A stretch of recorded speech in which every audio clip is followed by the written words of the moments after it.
We're here with Chris CC, the mix master and engineer. What's up? How you doing, man? I'm good, man. Yeah? Yeah.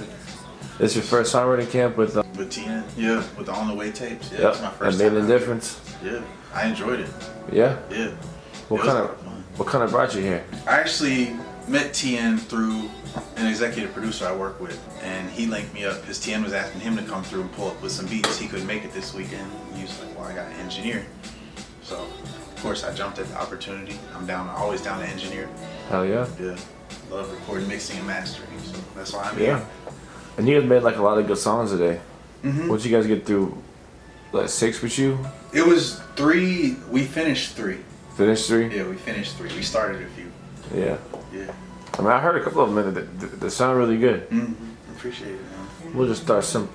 What was like your biggest inspiration for wanting to become an engineer? I would say just the music I've always listened to.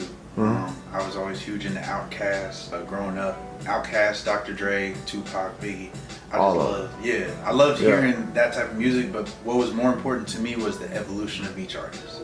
Yeah. So really, being able to see that, and I was always wondering like how does that happen? I know artist development is a thing that's kind of, I'm not gonna say dying out, but it's not as prominent as it used to be. Mm-hmm. So how are these people still doing it? And I realized a lot of it is the engineering, the recording and the mixing, and just working with certain types of producers. You know, not just beat makers.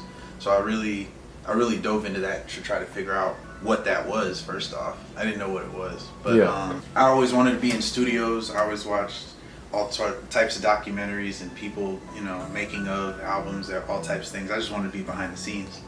So this was the best way for me to do it.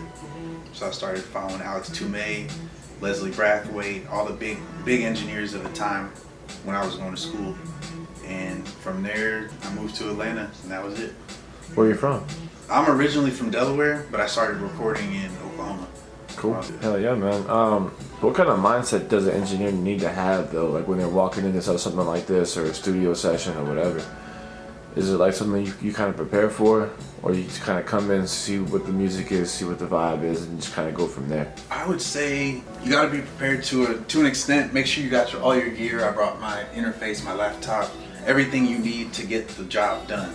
But beyond that, no expectations. Keep your mind open, because you never know what type of music, especially coming into a camp like this, you never know what type of music is going to be made. You know how these artists are going to get inspired. Especially this camp, I've noticed a lot of the artists and producers dabble in all different types of genres. So I just got to be ready for anything when it comes to something like this, for sure. Oh yeah. What's your biggest asset? Like not skill wise, but gear wise. Like when you come into, like, what do you have to have when you're coming here, and what just makes your life 100% easier? That's a good question. Good mic Yeah. is probably number one. Yeah. The mic, really? Yeah. Why is that? Because the best, I would say in order to get the best out of your music, you have to start at the source, right? Okay. So the source is your voice. That's the artist, producer, whoever starts putting something down first. As an engineer, it's my job to facilitate that and make sure it's coming in correctly. And in order to get the best sound, I need to have a mic that's able to capture everything that I want, whether that's the room, the artist, the instrument, whatever I have. I can always come later and mix stuff if I need to. I like to mix on the fly, but I can always do that later as long as I have a really good source. And best source is going to be a good mic and sound treatment in the room. But when we don't have that, as long as you have a good mic and a good vocalist, we can figure it out these days. I wouldn't have guessed that, honestly. Yeah. I thought it would have been like an interface or something. Honestly, I don't really know. Yeah. The interface is important, but it's not. I mean, we're using the Scarlett too. It's just it'll give you a different sound, different capabilities. Mm-hmm. But as long as you have quality, then you'll be okay moving forward, no matter what. And at the end of the day, yeah, I recorded through here. I can record through a mic into the interface, into the computer, but I can always take that audio and put it into whatever plugins I'm using on my interface anyway. I can run it back through certain things, so I can always do that later.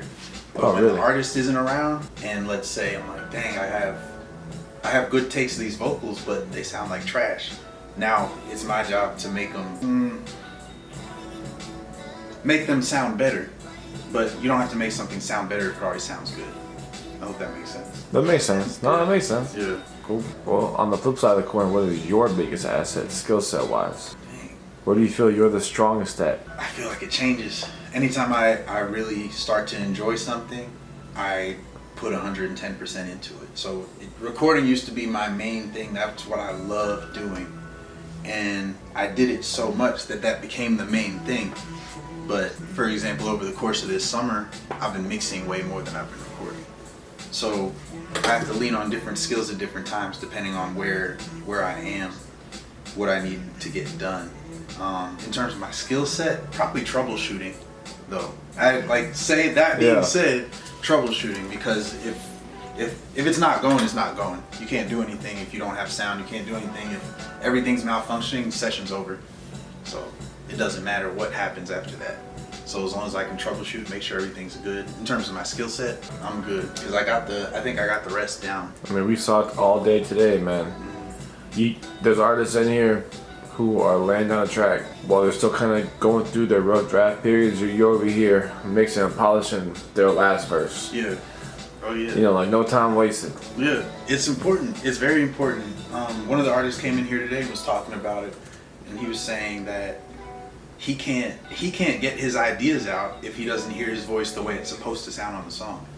So that's where I come in. You know, you give me a couple takes, I'll be like, all right, let me work on that. Let me make sure the chain's correct.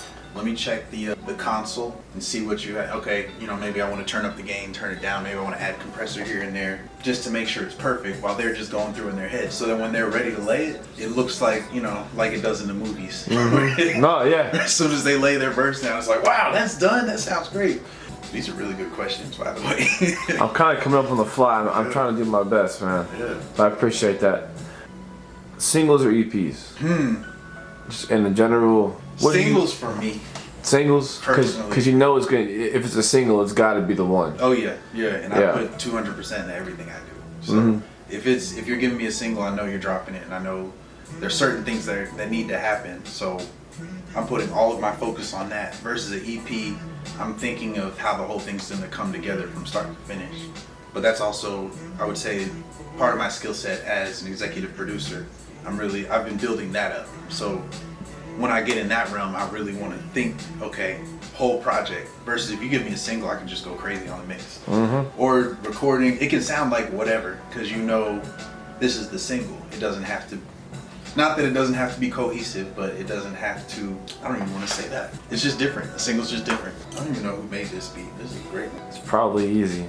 His last camp I went to, Yeah. I had to leave after the first day, so I didn't really get to see any of the mixing parts. But I saw Easy come out. I saw you know people recording tracks and him polishing what he can. But this is the first time I've just seeing it all come together, like 1, 2, 3, all 3 steps in a row, ducks in a row, and it's like it's amazing. It is, man. I really love camps like this because you could really, everybody's in one spot, you know? It flows so smoothly. Yeah, especially with having multiple rooms. To me, that's the best part. Because while we were recording, he's in there, you know what I mean, picking a new beat. Start writing already. Yeah. They're in here finishing, and everyone's just in a round robin, just rotating. Yeah. Who's your favorite artist? I can't answer that. All right, well, you gotta pick a big 3. Big 3. I could do the easy way, right? Kendrick, Drake, J. Cole. Yeah, that's the easy way. Yeah. I really though, Kendrick is definitely one of my top 3. He's different. Yeah. Yeah. He's different. If Drake wasn't who Drake is, his career would be over after that family. Man. I don't even remember what his family was. Nah. Not Like Us. Are They Not Like Us? Whichever one he posted Drake's house from Google Maps. Yeah. If Drake wasn't Drake, it was over. He's a hell of an artist though. He just shouldn't have gotten to any beef. Like, that's wild to me. And not with Kendrick. No, and that's always so. I mean, I get it. I guess the spirit of it. I'm such a fan of the art form that I'm just like, what are you saying? You know, what's happening right now? Yeah. In your mind, you know. And you know, it doesn't have to be conscious. Like it could be anything. I just like to see what these artists come up with, you know, where their minds go. But Kendrick for sure. If I'll pick a favorite one in each genre. Kendrick for hip hop and rap. For rock, Queens of the Stone Age. Damn. I listen to a lot of different genres. I always like Tiesto and EDM. Tiesto? Yeah. I'll have to look him up. Yeah. Yeah, man, that's a tough question. It's an extremely tough question. I love listening to singers too. I mean, bro, Flo Milli is dope in terms of rap, obviously not singing. But then if we go down the singer route, Ari Lennox. There was another one, I'll think of her. a little bit. But Tracy Morgan. Who? Chapman. You said who? I was like, I fucked up. Tracy Chapman. Chapman's dope. I only found her about like a year and a half ago. My buddy, but all that folk songs in general. I mean, shoot, I can go down that road and talk about the Lumineers, or I don't even know, Bob Dylan, right? All those people. Michael Jackson, obviously. Prince. Obviously. Yeah, that's why I can't choose, man. It was like I couldn't even choose between best artists that's still making music right now. So. All right, could you pick from the best up and coming artists that you're seeing, that you're meeting, you're seeing around this camp, another camp, someone you helped last week? I haven't worked with him, but I really like Shabuzi. I did show Easy Shabuzi 10 minutes ago. He about to make some crazy beats for that, man. Look, and he's been all over the place. I know now he's doing the country thing, but he was doing like Western type hip hop before, like trap, all sorts of stuff. Yeah. So I really like to see what he can come up with, because he's so versatile, and he's been versatile for so long. Shabuzi. Yeah. Yes, sir. There was another singer too. Dang, I wish I could look these people up. I actually met her at another camp. But she does this thing, what does she call ad-libs and abs? Or abs and ad-libs on Instagram. I'll have to look it up. But she's like amazing singer. It's crazy. Like, she's literally working out while singing, and it's better than, I'm not even gonna name names, but half these singers out here that think they're doing R&B, she's going crazy. Abs and ad-libs. Alex Vaughn. Alex Vaughn? Yeah, Alex Vaughn. Crazy natural vocals. Like, no auto-tune, nobody needs to go in and pitch correct. Yeah. Like, pristine, right out her voice. And that's why, like, you know what I mean? You gotta have a good mic and good environment to capture someone like that. I feel that way about other singers, about Drum as well, and certain people where it's like, okay, you have such a unique voice, we have to bottle this up. We can do what we want with it later down the line, but as long as we get the raw. You need the raw, yes sir. Yeah. Well, speaking about that, man, the majority of the artists you follow and the people you work with, are you finding them from social media, streams, shows? I would say all over. So I've worked for several studios. I've worked for Supersound, I've worked for 5 Star, I've worked for Loki Recording Studios, all in Atlanta. I've also worked out of a few other studios like Doppler and ABS, and just Bravo Ocean. I love Bravo Ocean, but just the facility. I would say going through those studios, I probably met most of the artists that I've worked with just from the studio will call me, or maybe even, the artist might know somebody and say, hey, come pull up, and I'll just see what's up, and then all of a sudden now I'm recording or I'm working with somebody, or maybe I came in, there's this another up and coming artist named Belly Gang Kush. He goes by Kush. He's out of Atlanta. I pulled up to a couple sessions of his and just started troubleshooting, and now it's like, okay, like I'm cool with his camp now. That's cool. But also, I would say managers that I've really come into contact with. Social media is actually a very, very small amount of the artists that I work with. It's usually people that I met before, and they'll find me on social media, and then we'll start talking again. But I already met them at a camp, a studio, through a manager. That's been a common trend. It's been a common trend. Malik was here yesterday, Milkman, and I was talking to him about it, and he was saying, you can DM people all you want, or you can follow them, you can like their pictures, but if they don't know you, they're not always gonna show love or like back or comment or even get in contact with you. Yeah.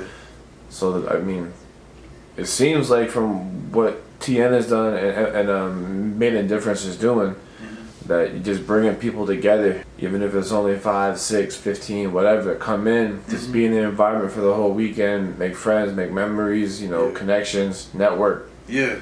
That's what it is. That's where the real work comes from, I believe.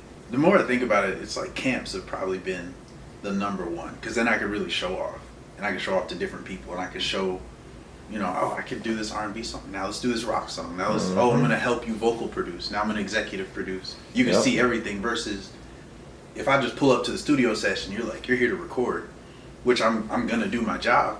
Yep. But that's kind of it. Half the time, I mean, I was in a session with 21 Little Harold, and I can guarantee you he wouldn't remember me, because it was just one session, and the studio called me. I guess the last 2 questions, what else you got going on, man? What's up and coming? How do people get to you? Oh, okay. Well, Shout yourself out. yeah. Well, number one, I'm on all social media as @_closed_caption. I might change it at some point, but for now, _CLOSED_CAPTION_closed_caption. My email, if you want to get in contact with me, I'll go ahead and tell my email. 2020clarkc@gmail.com, 2020clarkc@gmail.com. I work out of Atlanta. I have a studio space in my home, but I also work out of all the studios I mentioned and more. What else? I record, mix, and master. Right now, I've been working with this artist named Hunter Castro out of Seattle, and he's got an album coming soon. We've been dropping singles like crazy. I just finished mixing one with Doughboy on it. I got a few artists dropping all over, all different genres. I just enjoy music, you know. Come see me, come work with me. I'm always looking for more talent, more people to help develop, but also just get their songs great, you know. If you have anything to send me just to mix, I got you. I'm on engineers as well. Same thing, _closed_caption. Hell yeah. Let me think. If there's anything else, I guess that's it. I don't know. I could go through people I've worked with. It'd just be a list. I don't know if that'd be good content. Well, last question. Yeah. You live in Atlanta. Mm-hmm. Do you follow baseball? Not really. Are you rooting for the Braves this year? I should. I really, like, when I say I don't follow, I live 5 minutes from the Braves Stadium. I've been there multiple times. I've set up stages and stuff in the stadium. I've never seen a baseball game there. But you've been on the field. Oh yeah, I've been on the field. Cool. It was super dope. Atlanta, you guys do stadiums different. I don't know if you're from Atlanta. I'm from Atlanta. Yeah. You guys do born and raised. Different. You guys do sports different too. Just the love, man. Yeah, it's way different. I mean, you know, again, Philly is a lot different than with sportsmanship and all the, you know, brotherly love. They're not the coolest people in the world. Nah. Well, cool, man. This has been Chris. _caption_. _closed_caption. That's why I'm probably gonna change it. But yeah, man. He's a cool guy. He's a nice guy, and he kills. Man, he does his job. He does his thing. You got his Instagram. You got his email. Hit him up. Hit me up. Let me know. On the way tapes too. Yes, sir.